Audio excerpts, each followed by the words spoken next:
In an earlier segment, I talked about a C-SPAN moderator who accidentally publicly tweeted to one of the most ardent Trump critics, Anthony Scaramucci, asking him for advice. Should he respond to Trump or not? Scaramucci, of course, responded. Many people, conservatives, then questioned, why is a debate moderator asking an anti-Trump activist for advice on what to do? Now, that's because the game's rigged. We all know it. Joe Biden they're rigging it in his favor. It doesn't mean he's going to win. It definitely means that they've got, let me explain what I mean by rigged. It means the moderators of these debates support Joe Biden. It means that many of these journalists who claim to be neutral support Joe Biden. It means that the majority of newspapers endorse Democrats.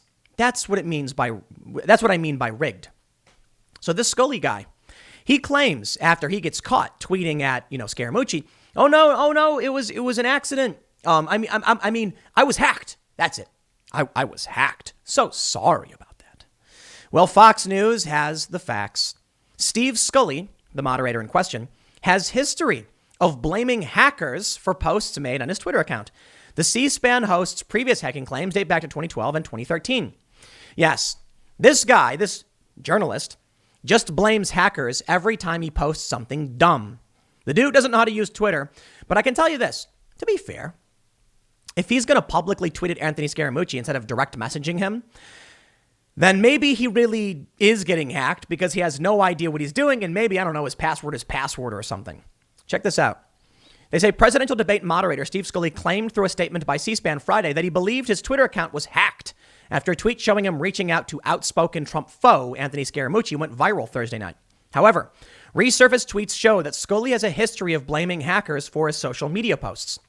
The Washington Journal host appeared to reach out to the former White House communications director, who has become a vocal supporter of Joe Biden, in the now deleted tweet that read, Scaramucci, should I respond to Trump? Both the Commission on Presidential Debates and C-SPAN have issued statements claiming Scully didn't actually send that tweet, which is the most pathetic and absurd lie. I'm so sick of these people, man.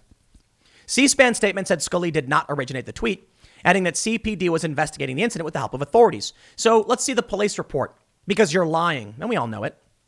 However, critics who remain skeptical of Scully's hack claim dug up old tweets showing him blaming hackers for other tweets that were made from his account. In May 2012, Scully appeared apologetic about tweets that were made about weight loss. I apologize for Saturday's tweets regarding weight loss. I still have my day job at C-SPAN. Darn those hackers. Have a great Sunday. In another tweet from March 2013, Scully apologizes for posts that were sent by his Twitter account, though it is unclear what the content was in those tweets written by alleged hackers. I apologize for some earlier tweets. Account was hacked. Those tweets did not come from me. Thanks for alerting me. SS, Scully wrote at the time. C-SPAN did not immediately respond to Fox News' request for comment, but we can see the tweets for him. They're real. They're right here. Scully has been selected to host the presidential debate between President Trump and Biden that was scheduled for October 15th. However, the status of future debates is unclear because, Trump said he doesn't want to do a virtual debate.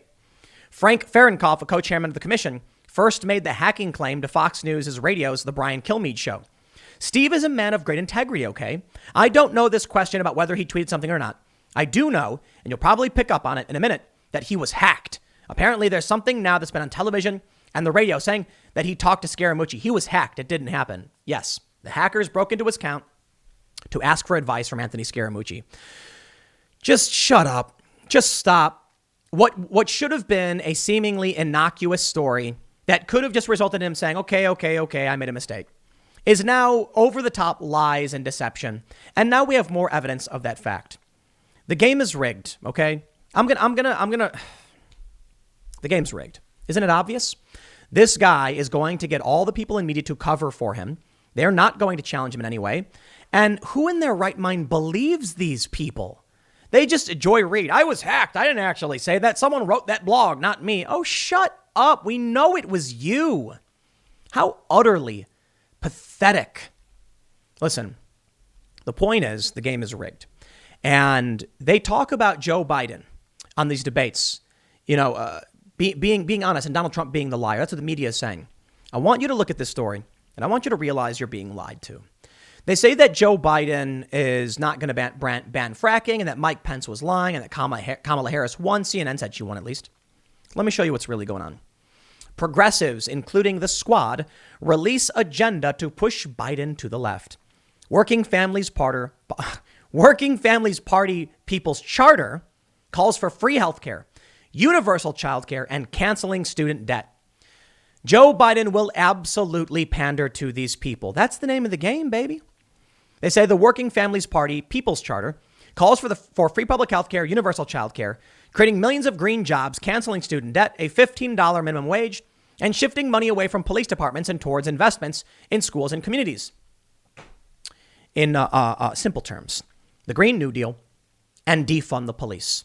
And they are pushing Joe Biden, and it will work. One of the plan's backers, Rep. Ro Khanna, said the agenda will be the legislative blueprint for what the progressives in the House will push during a Biden-Harris administration. There's no such thing as free health care. There is no such thing as free child care or millions of green jobs. Canceling student debt, you can do, but it's not going to be free. And a $15 minimum wage previously resulted in food price increases in New York City, which resulted in people getting really, really angry. But that was obvious to anybody who knows anything about this stuff. What they're really saying is allocate funding from wealthier individuals to poorer individuals. Now, on the surface, I'm okay with this. But what does it really mean? The problem with what they don't understand is that there's no circumstance in which people who aren't working get free stuff and it becomes easy for anybody. They think that there's this system, right, where if they just took the billionaires' money and gave it to poor people would have health care. You ever see the movie Elysium with Matt Damon? And there's like this giant satellite space station, big ring. All the rich people live there.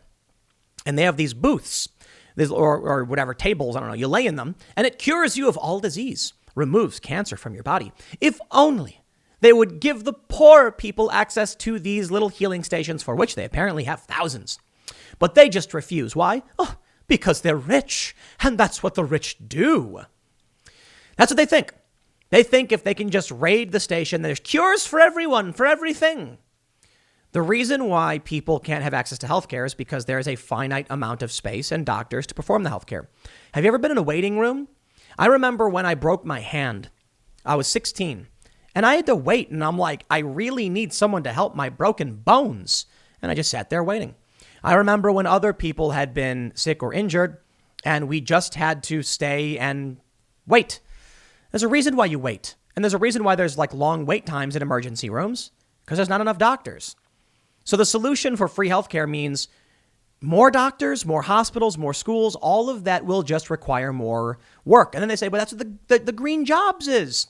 So who makes the more food, more green jobs? Okay, you're talking about general economic expansion.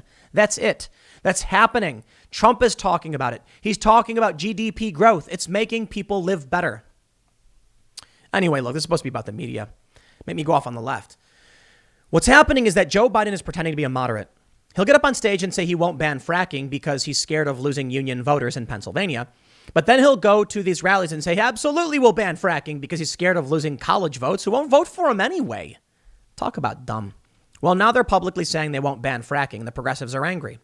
If the progressives, which make up a decent portion of the Democrats, don't vote for Joe Biden ain't going to win. Now, he may be doing well in the polls, but maybe it's because right now, progressives say they'd rather have Biden over Trump. But what happens when Joe Biden says we're not going to ban fracking? What happens when Kamala Harris turns her back on her previous promises? Progressives might just say, nah, whatever. You know why? I think it's possible that many of these progressives vote for Trump so they can force the resistance liberals to keep joining them, and they can use that against Republicans and against our own country. The media will lie. They'll tell you that Trump is the liar, and Trump's wrong often, but Joe Biden lies. Joe Biden won't be called to account. The moderators for these debates are clearly opposed to Donald Trump. The game's rigged. The game's rigged, and we know it. This dude is lying about getting hacked. And it's my opinion, mind you. I don't want to get sued here. But look at him. He tweeted it before. It's all the guy seems to be able to do. He is a crony, corrupt, fake journalist. And there's too many of them. So right now, here are your options. You can vote for Donald Trump, who's kind of annoying because he says dumb stuff all the time. That debate was terrible. Well, he's got some good things under his belt. You know, Middle Eastern peace deals are pretty good. Or you can vote for Joe Biden. I have no idea what Joe Biden actually wants to do other than take the keys to the castle, I guess. He'll say anything. And the progressives know that because he'll say anything, they can manipulate him into getting their wackaloon fringe policies. And that's what I think their plan is. Well, I don't know. The election's coming up. I hope you make the right choice, whatever you think it is. I got one more segment coming up in a few minutes. Stick around and I will see you all shortly.